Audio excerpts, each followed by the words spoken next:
মানে চলি কেন এত টিয়া জবল করবো কিছু তো বুঝিয়েন না মাইয়া গেছে সংসার কিছু বাঁচাইতে হইব।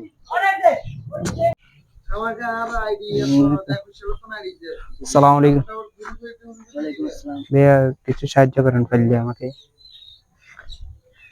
আপনি তো বাং দিনে তো বাং দেখলে তো কাকা মানে তো আত্মা সব ঠিক আছে আমি কি লাগবে ভাই পরিস্থিতি শিকার ভাই, পরিশ্রম করি খান ভাই, পরিশ্রম করি খান তো আত্মা সব ঠিক আছে বেগিন সব দিকে আপনি ঠিক আছে ভাই ঠিক আছে তো এখন এখন ফতর এখন বুয়া এখন কি বিক্রি করে না ভাই, না ভাই জান জান ভাই মাফ করেন জান ভাই জান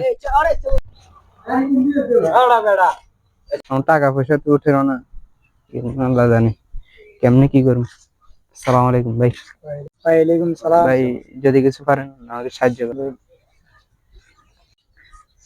ভাই আমরা তো দেখি যে আল্লাহ দিলে ব্যাগ কিছু ঠিক আছে ইয়ে আছেন আপনি বিক্রি কিলো করেন ঠিক আছে যে ভাই এখন পরিস্থিতি শিকারে ভাই বিক্রি করার লাগে। কি ভাই কি পরিস্থিতি শিকার আমরা মাইয়ারে বিয়ে দিছি, মাইয়ার শ্বশুর বাড়িতে এখন ইয়া করে গরু দিচ্ছে, গরু ছাগল দিবে করে এখন ভাই আর দ্বারা তো সম্ভব না। এখন বিজ্ঞানের যে দাম বেশি আনারা তো দেখেন, এখন আর নিজে কোরবান করতে দায় হয়ে যাবে।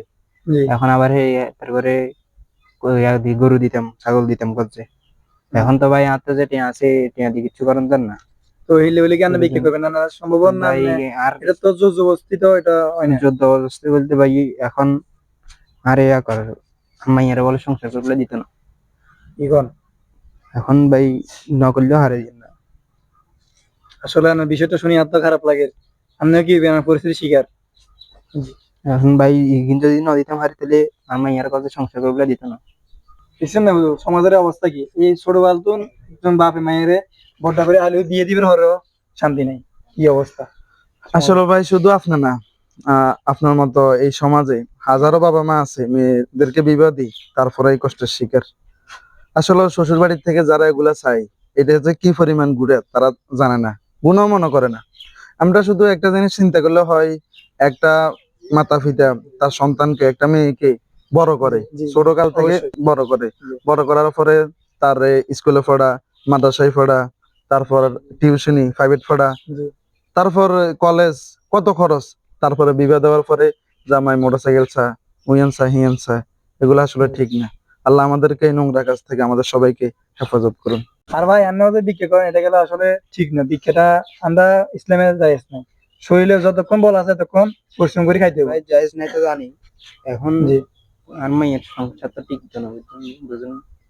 এখন হাতের করে যদি না দিই তাহলে আর মাইয়ের সংসার তো ভাঙে যাবে, আর মাইয়ের তো মারি এখন যা অবস্থা করে। আসলে ভাই ভিক্ষাটা এটা ঠিক না, ভিক্ষা করাটা এটা ঠিক না, আমাদের ইসলামের সমাজে এটা পছন্দ করে না। তারপরে এখানে হালকা কিছু টাকা আছে এগুলা রাখেন, এগুলা ভিক্ষা না, এগুলা আমি হিসেবে দিলাম। ভাই আমার কথা অনেক খারাপ লাগলো, ধরেন বেশি তো কিছু করতে পারেন না, এগুলা রাখেন সামনে এগুলা না করার চেষ্টা করবেন। ঠিক আছে ভাই, দোয়া রাখি। طويل الشوق يبقى في اغتراب فطير في الحياة من الصحاب.